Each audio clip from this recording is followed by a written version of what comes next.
appreciate you listening in tonight or whenever, because you can download this episode and all other episodes. This is episode 21 on Spreaker, and just go to TrendChat247.com. We are available on Google Play and iTunes. And if you want to connect with us on Facebook, Instagram, Twitter, it's all the same name, TrendChat247. And today, being a Wednesday, is kind of a little bit of an unusual day for us to be on. Well, because we're still learning the ins and outs as far as what we need to do, and so we're trying some new things that I'm not, well versed in. So it was a little bit of trial and error yesterday, and kind of found out. I don't know how many people were noticing that they were seeing something saying about episode 21, but there were nothing but music. So right now we are on live again, and hopefully we really are live, that people are listening in, and hopefully we will get through this episode. And as I've stated on Facebook, I've deleted that because we weren't able to be live, but we have a lawyer and a doctor on this week. Today we will have the lawyer. We will basically have what I would say is our legal counsel with us. And also on tomorrow now, we will have a doctor, and I'll reveal who the doctor will be later on in the show. But right now, before I get into the legal issues, I do want to touch on a couple of things. It's funny because since yesterday, a lot has happened, at least in one sense. Fox News has released saying that Bill O'Reilly will not be coming back to his show. So that was today. And last I heard, that Tucker Carlson will be moving into his spot.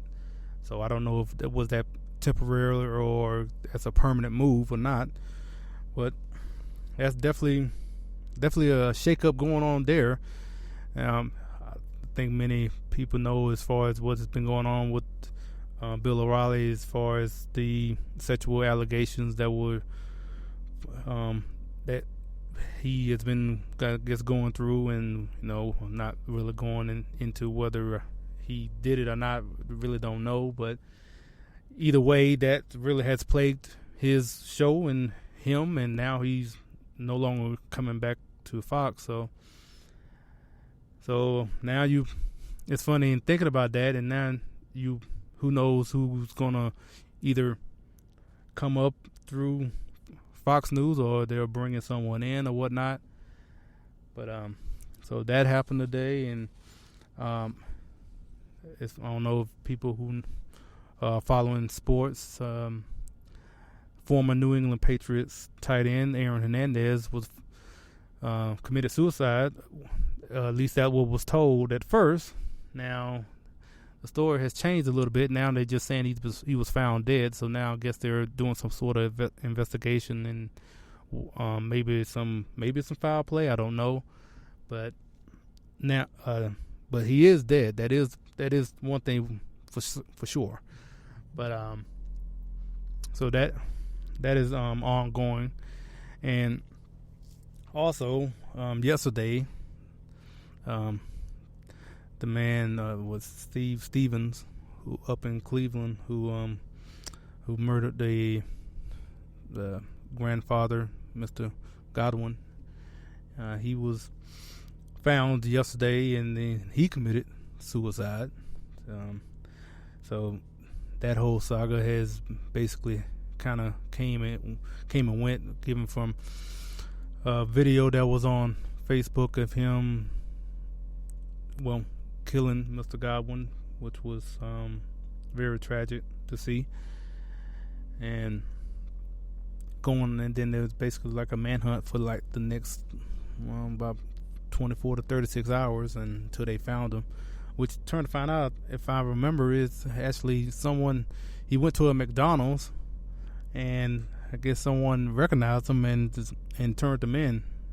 Now I don't remember the whole story, but what I read is said that the employee at McDonald's like held his French fries or something like that, which, you know, that's something else. And think about it, you know, I don't know, with his last meal like a Big Mac or something. That's something to kind of ponder. I don't know. It's just something I was just thinking about, but yeah. But that happened. That was on yesterday, and also there was a special election for Representative Tom Price seat, who is now at Health and Human Services now. There was one Democrat against, I forgot how, there was a lot of Republicans running, but even with that one Democrat and with the litany of Republicans, that one Democrat couldn't get over 50%. So now they're going to a runoff in June, which that's a bit of a victory in itself. So now you have a one-on-one with I think Ms. Handel and Ossoff. I think I'm saying his last name right. So that would be interesting. Now that you have a one-on-one situation, I'm guessing, I don't know if President Trump's going to get involved as far as any campaign stops, or at least I haven't heard anything myself. But I'm pretty sure that's going to be a hotly contested contest, where you're probably going to have everybody. I wouldn't be surprised Obama shows up there to try to give some credibility, to try to boost them up, the Democrat in this race. So that's, like I said, that runoff is in June. So we'll definitely see what's all is going on up to that time. Also, I want to mention that we are on the Narrative Times. We are on their website, and then we appreciate being on there. We're soon to be on Politichicks, probably sometime later this week, and really appreciate them having us on as well. And speaking of Politichicks, I am a contributor for Politichicks, if anyone didn't know. And then if you want to read some of my articles, just go to politichicks.com/author/Brian Bledsoe. And one of my articles is in the new book that is out right now called Politichicks, A Clarion Call to Political Activism, which you can get on Amazon by looking up that name. I'll say it again, Politichicks, A Clarion Call to Political Activism. And one of my articles that I contributed for Politichicks is in that book. It is an article about my journey to become a national delegate to the Republican National Convention last year up in Cleveland. And so the updated version of that article is in the book. The original version is still online if you like to read that. And like I said, you can go to politichicks.com/author/Brian Bledsoe to see that article there. And actually, Anne-Marie Morrell, Morgan Brittany, and Sonia Sasser are currently doing a book tour. I think they may be in New York today, but they had a book signing in Washington, D.C., and they have book signing events in New York, Philadelphia, South Carolina, I think North Carolina, and I'm guessing they're going to add some more dates to other places soon. So I would definitely encourage you to get that book, not only just because I'm in it. I'm in it, and I would like you to not only just read my article, because the book is over 300 pages long, and it has all the, well, not all, but just select contributions from all the contributors of Politichicks, and so we're talking about I don't know exactly how many individual articles are in there, but yeah, I mean there's plenty for anyone who is interested as far as when it comes to political activism. And I actually think this book is pretty timely, because even if people who are supportive of the president and just Republicans and conservatives in general, just because Republicans are in the White House or in both chambers of Congress or in the majority, just because all these are in the Republicans' favor, this is not the time to sit back and just coast and think and not be engaged in the process. Actually, this is the best time to be engaged, because now you actually have more of a chance to be heard, as opposed to the past 8 years, where the chances to have any influence in the White House, especially, were slim. No, I'll take that back. There were none. Not slim at all. There was none. But so this is a time more than any to get involved in not only just the federal government, your state government, local government. I mean, just if you're a Republican right now, this is like, I'm just reiterating that this is not the time just to sit back and just relax. This is a time to really get in there, to go to the offices and make your voice known. And so that's what I'm saying. I think this book is pretty timely in talking about political activism in that sense. And also want to mention about a group called the Founding Project. And talking about political activism, these group of folks, they are bringing civics to citizens, which basically means they're just trying to educate people on the founding documents, like the Constitution, the Declaration of Independence, and just trying to have more informed citizens, really, to understand what it means to be a citizen of this country. And I really believe if more people knew basic civics, you wouldn't have so many people that are in favor of things like socialized health care or free college or whatnot, or wanting to take away people's Second Amendment rights or even First Amendment rights, or in that sense. So just definitely just wanted to give them a shout out. As always, I definitely appreciate them, and as I said before, definitely looking forward to having some of them on to give a lot more details as far as what they're doing and what they're looking to do in the future.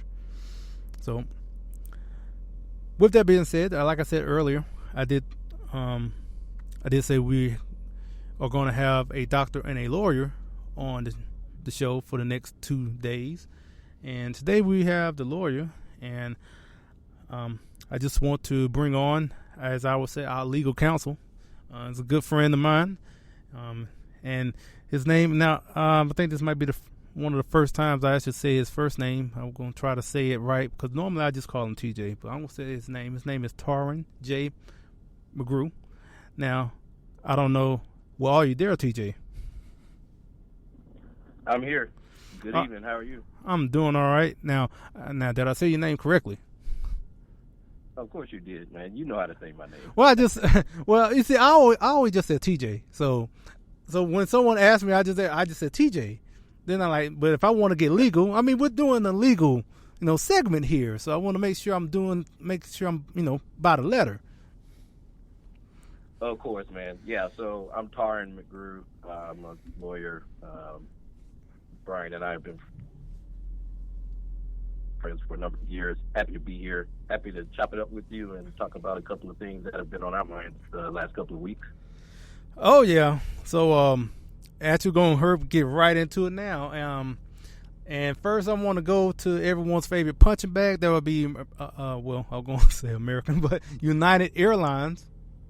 And if it's not kicking folks off for leggings or dragging folks through the aisles or scorpions falling from the sky, well, inside the planes, or kicking couples off before they go to their weddings, I mean, they seem like they just can't get out of their way. They're just having a PR nightmare by the day, seems like.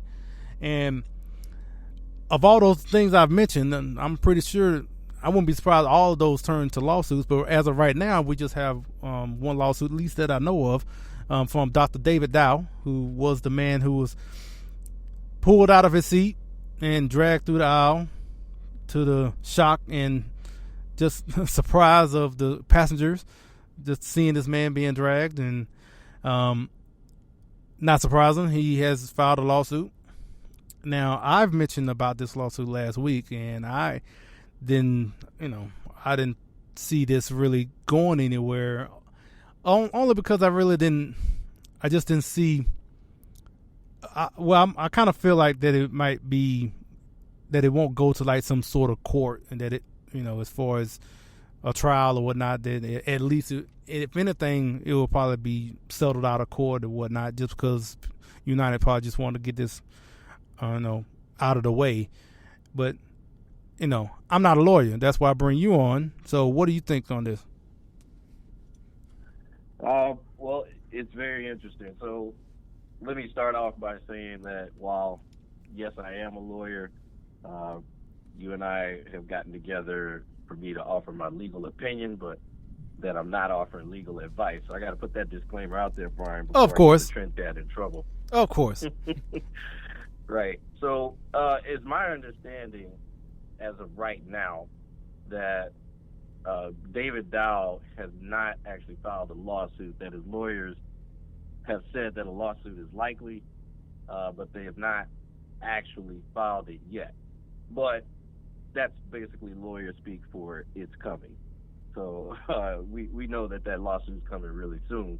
Here's what I will say. I've seen a lot of opinions on both sides of this argument. There are experts that believe that Dr. David Dow stands to recover quite a bit from this incident, but then there are others that think that United might actually be somewhat in the clear on this.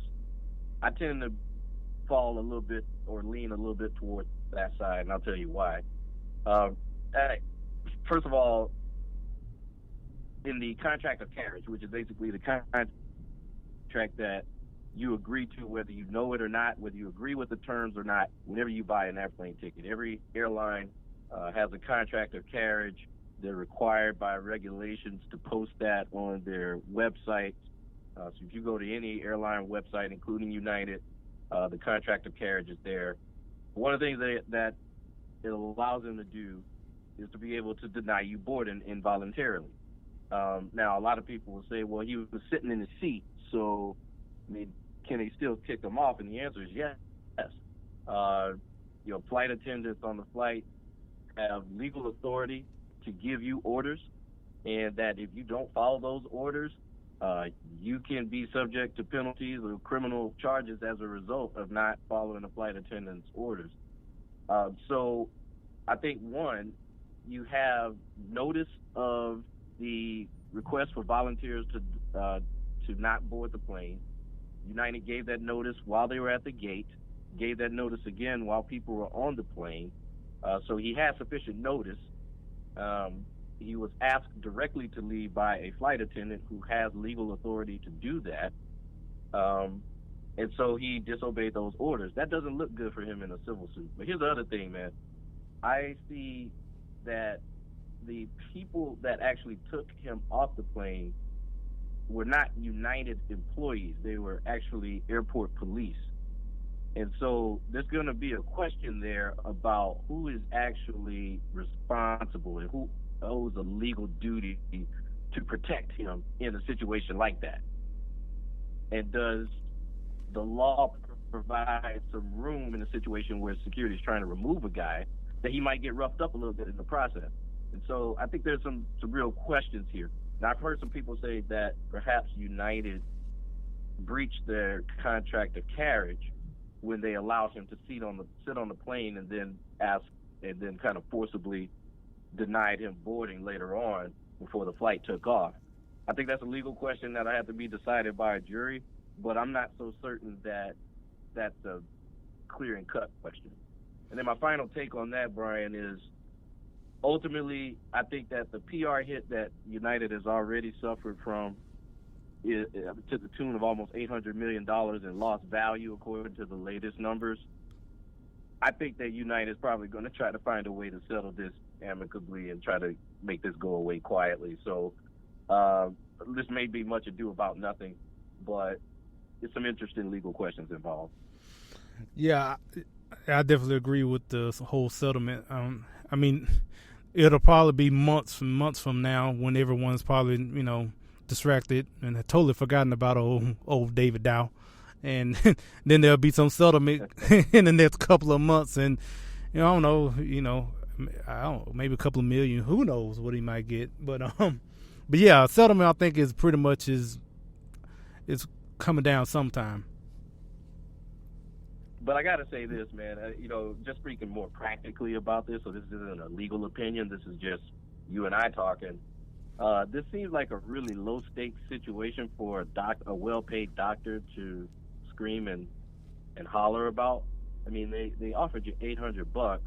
They were probably going to offer him a hotel room, and I suppose if he raised his voice enough, they probably would have given him a meal voucher. Well, now Didn't they stop offering? I mean, that's how the situation became what it is, because they offered $400, then they offered $800, then they started picking people around them. Like, they could have went higher, but they stopped. Cause that's what I was saying. Like I mentioned last week, I feel like that United got cheap all of a sudden, because they offered $400, $800, then they stopped and like, okay, let's start taking folks off. And then, like, even though they could have went higher than $800, I mean, wasn't that the case? Yeah, no, you're right. But he had that offer at the gate too. Oh, okay. So before he even got on the plane, that offer was made to him at the gate for $800, an overnight stay, and likely he would have gotten a meal voucher as well. But legally, they were only really required to offer a maximum of $1,300 in compensation for a denied boarding situation.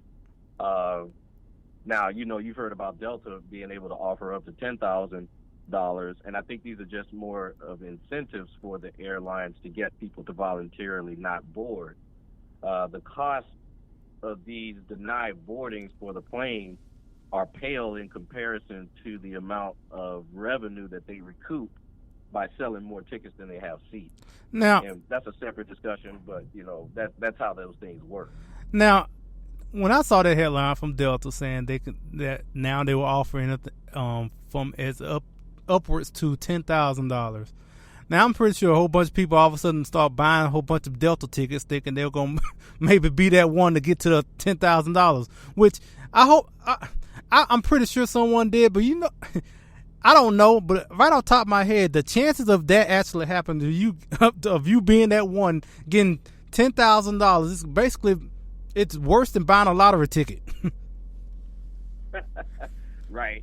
I would think that you'd have to be on a flight to like the North or the South Pole and get denied boarding before they offer you $10,000. But if you're just going from Dallas to Austin, forget about it. I could just imagine someone saw that headline, $10,000. Hey, let's go to Atlanta. Like, we live in Atlanta. Exactly. I could just imagine people just started. Oh well, I'm going to be flying Delta from now on. I might get $10,000 out of it. There is actually a great channel on YouTube by a group called Wendover Productions. They recently produced a video in response to the whole United situation. And one of the statistics that they offered on that video was that over the course of the year, U.S. airlines, when you think about the million or so flights that are flown each year here, that people are only denied boarding on about 40,000 of those flights. So when you think about that $10,000 and you think about your odds, I think you're right. It's about the same as buying a lottery ticket. It's probably worse than buying a lottery ticket. If I'm guessing, I mean, pretty bad. But so all right, let's get to the next, I guess, legal issue, and that will be going on at the Blaze right now. And first, we had Tomi Lahren, who sued the Blaze because she said she was wrongfully terminated, which, as I mentioned last week, it's kind of difficult. I don't see how you can be terminated but still be paid, as she revealed herself on the Nightline interview. And on Monday, the Blaze countersued Miss Lahren. So now they have put out, some issues as far as what they had with Tomi while she was there, or at least while she was doing the show. So I said last week, I don't know why why she would go through with this lawsuit, for two reasons. One, because her contract ends in September, and I just felt that by the time they go through all the paperwork and getting this all going up and running, it probably would be past September, maybe, by the time they get to the end of it, at least. And two, I just didn't, like I said, she is still being paid, so I didn't see how being wrongfully terminated sticks. So, but like I said before, that's why I bring you on. So what are your thoughts on that? Well, Brian, yeah, this is another very interesting case. I do think the Blaze has a strong case, and I think Lahren has a very steep uphill battle to try to win her claim. You're absolutely right that if the Blaze really wants to stretch this thing out, I think they could very well do so. And by the time that this thing is ready to even see the light of day, she has her day in court, it's going to be past September. She's going to be free from her employment contract with the Blaze anyway. But the Blaze has contended that she's made a number of allegations that are not true. As you mentioned, Tomi Lahren has a show on the Blaze that was a daily show produced by the Blaze. She signed an employment agreement upon the Blaze bringing her on to produce this show. She had expressed pro-life views with respect to abortion on a number of occasions during her employment prior to, I would say, as recently as December of 2016. And then she went on The View, I think in March, expressed some pro-choice views that upset not only the people at the Blaze, but many of their supporters and other conservatives nationwide. The Blaze briefly suspended her and then ultimately suspended production of her show, and that's where we get this dispute. So the Blaze contends that, number one, they never terminated Tomi Lahren, which you're correct about that. They continue to pay her, and they're relying on the pay-or-play provision in her employment contract. So these are standard provisions that are put in place. I think there's a number of reasons for them. It would seem like in this case, one of the reasons is that they want the latitude and the discretion to silence, or at least to stop production on the show, especially in a situation like this where you've got a conservative fan base and someone comes in spouting a bunch of liberal views. Like, that's not what they want. That's not the reputation they want. And you don't want to have somebody take the next 6 months and just blow up the reputation of your organization simply because they want to go rogue. So I think it protects them from rogue employees that, just sort of flip the switch in the middle of their employment. But I want to read this to you, Brian, because I think this is interesting. The pay-or-play provision in her employment contract that says this: employee, that's Tomi Lahren, acknowledges that nothing in this agreement shall be deemed to obligate the Blaze or the Blaze's business affiliates to use or broadcast or otherwise use any or all programs or material provided by Tomi Lahren or in which Tomi Lahren appears. And the Blaze shall have fully discharged its obligations hereunder by paying the applicable monetary compensation specified in paragraph 5, which is basically her salary. So they're essentially saying that they are fully discharging their obligations under the employment agreement by paying her and not producing the show. That's a pretty airtight provision in the contract. Here's where I think the dispute's going to be, Brian, and that's going to be, how does either a judge or a jury interpret this particular provision? So there's a section in her employment contract called suspension / termination of employment, and it says this in short: the Blaze has the right to suspend or terminate employees' employment and in this agreement under Section B for any of the following. And here's the disputed part, or the part that I think is going to be in dispute. Subsection 6: conduct or involvement in a situation that brings employee, that's Tommy Lahren, into public disrespect, offends the community or any group thereof, or embarrasses or reflects unfavorably on the Blaze's reputation. And I think that's going to be the disputed. Tommy Lahren will probably say that only a few people were upset.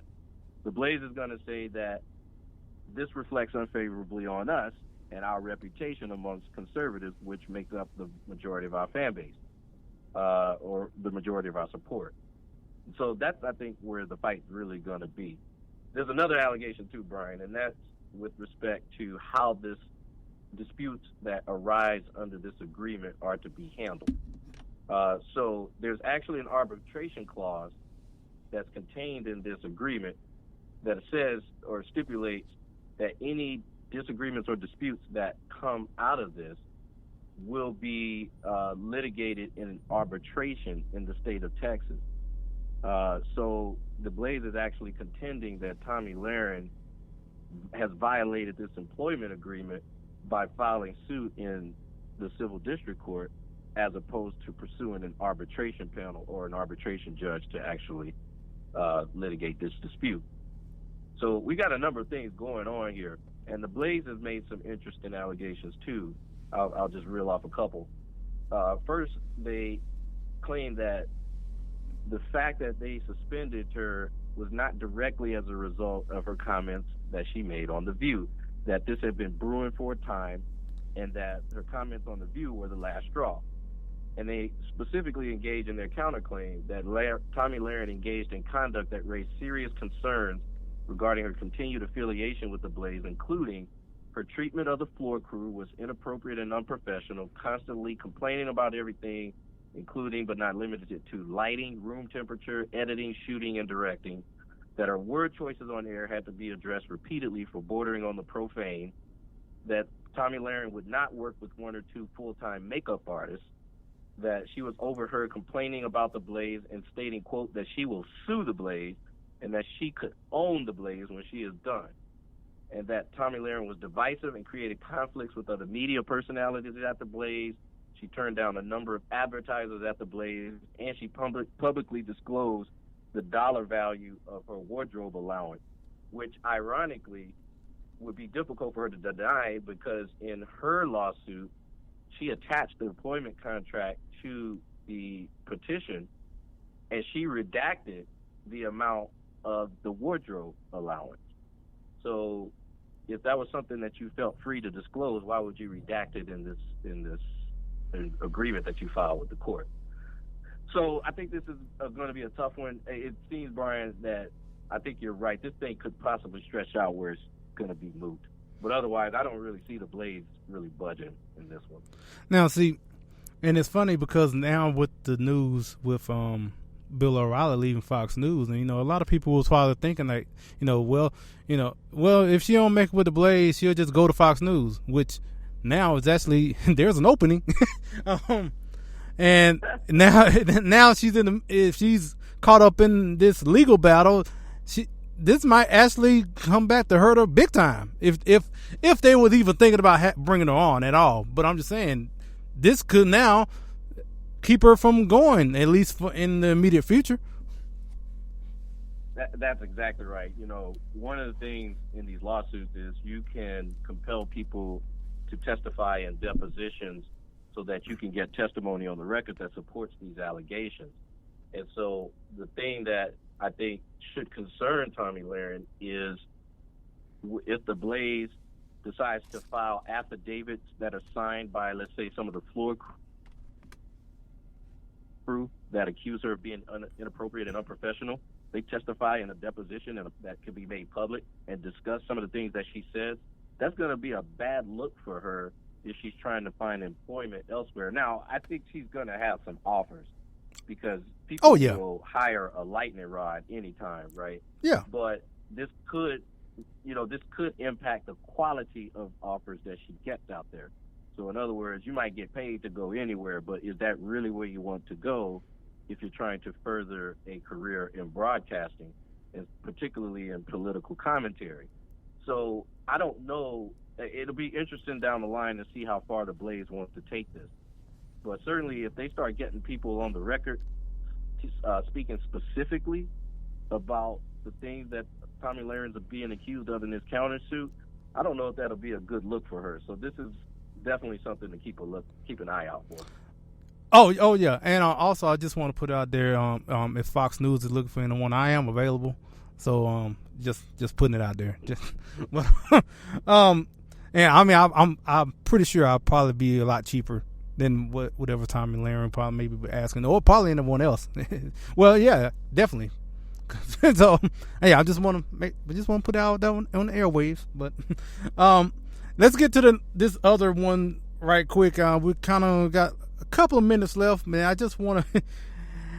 I mentioned this before on Facebook, and I'm just going to read the headline of this, and I'm not going to get all the way into it, but just reading the headline would be more than enough. So, in Florida, headline: woman says she finds uninvited man inside home frying her chicken and drinking vodka. Now, I don't have too much as far as asking any legal questions about this. Just the simple fact that I just can't imagine someone breaking into someone's house, one drinking their liquor, and then all of a sudden, just out of nowhere, not stealing anything, but just all of a sudden thinking like, well, you know what? I feel like cooking some chicken right about now. Like I don't want to leave, and because I'm in someone else's home. I don't want to steal someone's TV, or I'm not looking to take some jewelry. No, you know what I feel like? I feel like eating right about now. And so, and I just, when I came across this, I can't believe. I mean, we know all sorts of drunks that, you have your angry drunks, your fighting drunks, your antisocial drunks, your drunks that want to tell you their whole life story, the ones that want to cry all day when they're drunk. But I never heard of a cooking drunk. So right now, I mean, the man's name was Ronald Weasley. Now, I said that before when I talked to you, and then you actually corrected me and said that's not how you say his name. But when I read it, I was just thinking it looks like Weasley to me. But and also I'm just thinking about Harry Potter. So it was just too simple for me just to say Ronald Weasley. Right. So to clarify, the man's name was Ron Wesley. And so when Brian and I talked about this yesterday, he mentioned that the man's name was Ron Weasley, which actually is kind of appropriate because a guy that can get drunk enough to break into your house and not only break in but take out your frozen chicken breast and start cooking, that's a Weasley type of guy. That's probably not someone that I want to call a friend. So, and the interesting thing is that the victim here actually knew the burglar. So he was an acquaintance. She described him as an acquaintance, which makes this even more weird of a story.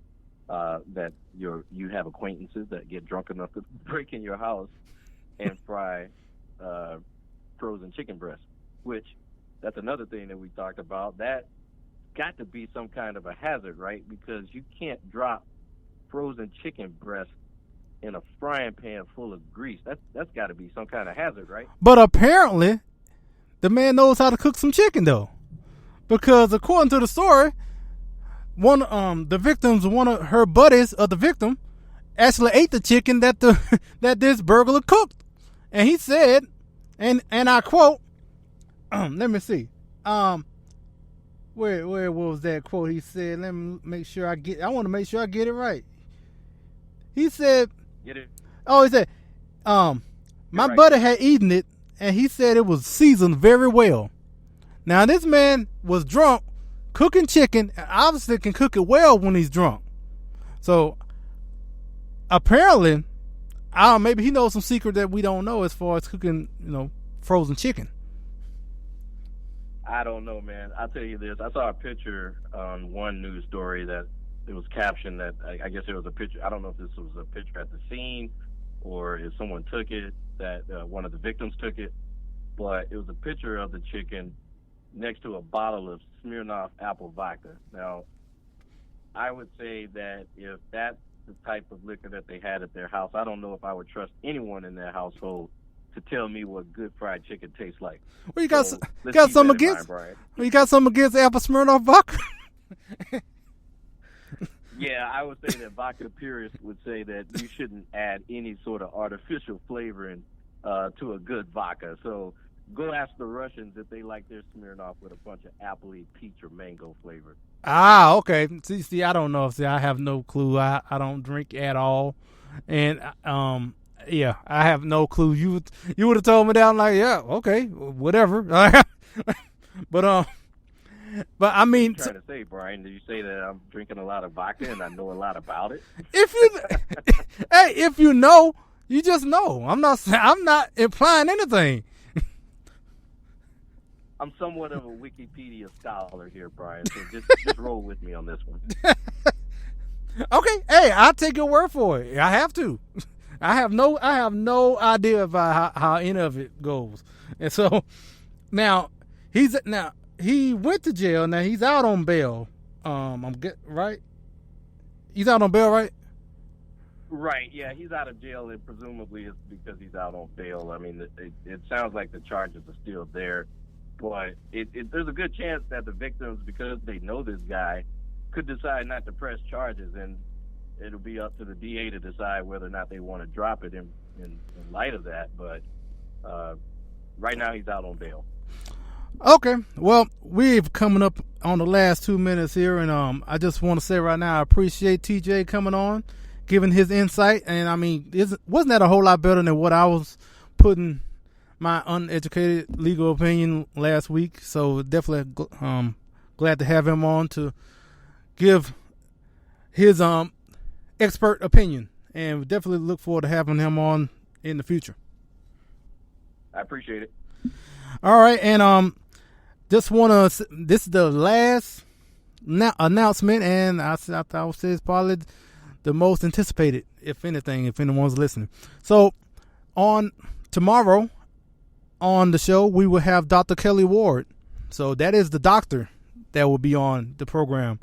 She is running for U.S. Senate in the great state of Arizona, and we conducted the interview yesterday, and we will have that interview on tomorrow on the show. And I think everyone will enjoy. And I just want to say I appreciate everyone listening in. And until tomorrow, we will chat with you later.